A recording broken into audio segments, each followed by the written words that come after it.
লজ্জা। আমি জুলি।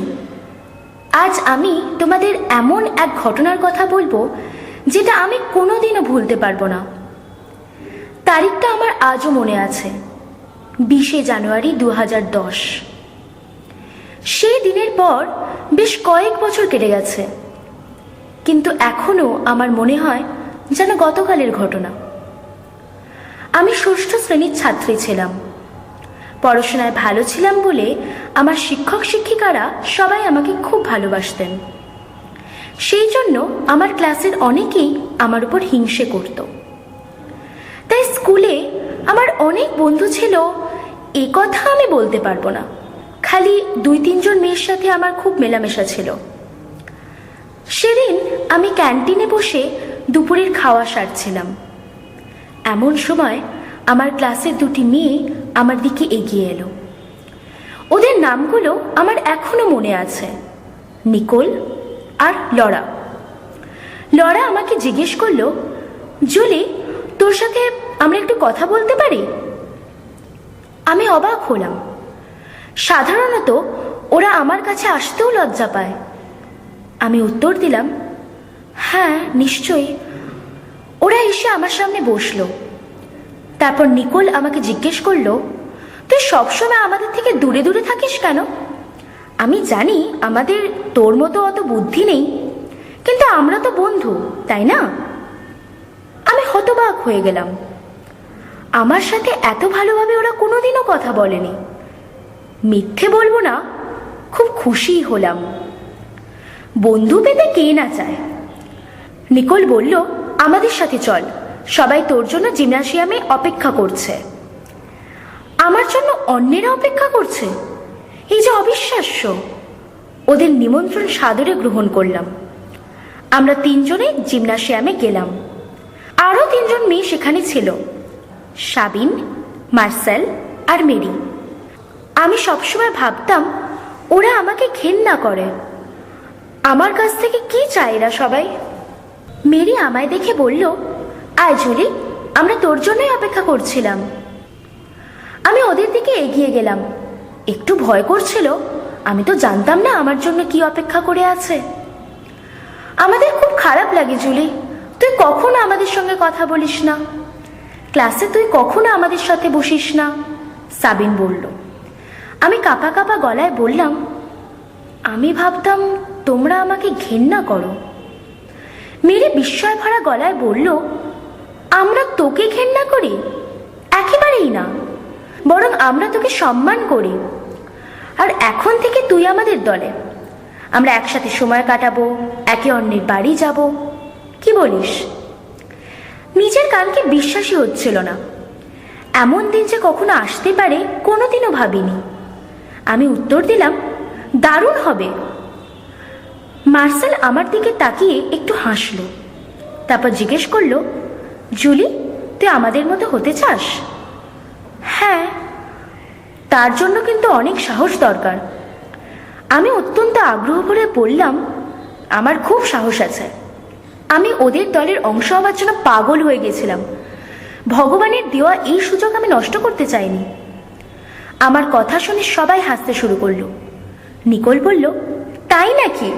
তাহলে আমরা যদি তোকে এমন কিছু করতে বলি যা তুই আগে কখনো করিসনি, ভয় পাবি না তো? না, মার্সেল বলল, দেখা যাবে। বলে সে তার স্কুল ব্যাগ থেকে একটা সিগারেট বার করে ধরালো, আর তারপর আমার দিকে এগিয়ে দিয়ে বলল, নে, টান মার। আমার মাথায় যেন বজ্রপাত হলো। এমনটা যে হবে আমি ভাবতেও পারিনি। সবাই আমার দিকে তাকিয়েছিল। মেরি আমাকে বলল, কি হলো তোর, সাহস উবে গেল?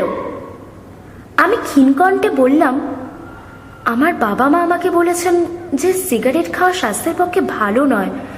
তোমাদের বাবা মারাও খুব দুঃখ পাবেন যদি ওরা জানতে পারেন যে তোমরা সিগারেট খাও। নিকোল হাসতে হাসতে আমাকে বলল, আহা, মনটা যেন ছুঁয়ে গেল। কেঁদো না সোনামণি, রুমাল দেব? রুমাল? কেন, রুমাল দিয়ে কি হবে? তোর চোখের জল মুছবি। সবাই হাসিতে ফেটে পড়ল। বুঝলাম আমাকে নিয়ে ঠাট্টা করছে। তখন নিকোল আমার চোখের দিকে সোজা তাকিয়ে বলল, সেন্টিমেন্টে সুরসুরি? খুব ভালো। তুই এক কাজ কর জুলি, তুই বরং বাড়ি ফিরে যা, আমাদের সাথে থাকার যোগ্যতা তোর নেই। আমি বুঝতে পারছিলাম না কি করব। নিজেকে কাপুরুষ প্রমাণ করার কোনো ইচ্ছা আমার ছিল না। হঠাৎ আমার কি হলো কে জানে, সিগারেটটা নিয়ে নিলাম। সবাই হাততালি দিয়ে উঠল, সাবাস জুলি সাবাস। কিন্তু সিগারেটে এক টান দিতেই আমার ভীষণ কাশি শুরু হলো, চোখে জল এসে গেল। সাবিন তাড়াতাড়ি আমাকে একটি জলের বোতল দিল আর আমার পিঠে হালকা চাপড় মারতে মারতে বলল, যথেষ্ট হয়েছে। কি সাহস রে তোর, তুই নিশ্চয়ই আমাদের দলে থাকবি, পরে দেখা হবে। ওরা তাড়াহুড়ো করে জিমনাসিয়াম থেকে বেরিয়ে গেল। আমার নিঃশ্বাস প্রশ্বাস স্বাভাবিক হতে 5 মিনিট লাগলো। জিমনাসিয়াম থেকে বেরোনোর সময় একটা অদ্ভুত অনুভূতি হলো। আমাকে যা করতে বলা হয়েছিল সেটা করতে পেরে আমি গর্বিত বোধ করছিলাম। আবার একই সাথে বাবা মার কথা অমান্য করার জন্য নিজের উপর ভীষণ লজ্জা হচ্ছিল। স্কুল শেষ হবার সময় শুনলাম যে ম্যাডাম দুভাল অর্থাৎ আমাদের প্রিন্সিপাল আমাকে ওনার অফিসে ডেকে পাঠিয়েছেন।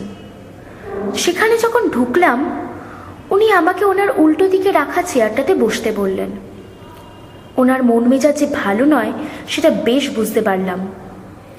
আমি চুপচাপ কাঠের চেয়ারটাতে গিয়ে বসলাম। তখন ম্যাডাম দুভাল ওনার ল্যাপটপটি আমার দিকে ঘুরিয়ে দিলেন।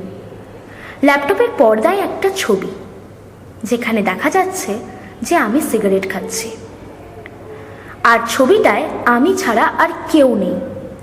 আমি ভয়ে কুঁকড়ে গেলাম, কিন্তু একই সাথে সবকিছু জলের মতো পরিষ্কার হয়ে গেল। ওই 5 জন মেয়ের আমার সাথে বন্ধুত্ব করার কোনো ইচ্ছেই ছিল না। ওরা চাইছিল আমি যেন শাস্তি পাই। যখন আমি সিগারেট মুখে ধরি, তখন ওদেরই কেউ একজন আমার ছবি তুলে প্রিন্সিপালের ইমেলে পাঠিয়ে দেয়। সত্যি কি বোকা আমি। আমার আর কিছু বলার ছিল না। মাথা নিচু করে চেয়ার ছেড়ে উঠে দাঁড়ালাম। মাদাম দুভাল গম্ভীর গলায় বললেন, আমি নিজের চোখে বিশ্বাস করতে পারছি না জুলি, তোমার লজ্জা করছে না? ছি! আমি কান্নায় ভেঙে পড়লাম। কান্না থামাও আর বলো, এ কাজ তুমি কেন করলে? সত্যিটা বেশিক্ষণ চাপা থাকলো না। ওই 5 জন মেয়ের শাস্তি হলো, কিন্তু আমার মতে আমিও ওদের মতোই অপরাধী। জনপ্রিয় হবার জন্য আমি খারাপ রাস্তা বেছেছিলাম, তার জন্য আমি নিজেকে কোনোদিনও ক্ষমা করতে পারবো না। বন্ধুরা, অসাধারণ হবার জন্য অন্যের অনুকরণ করো না, তাহলে তুমি আর তুমি থাকবে না।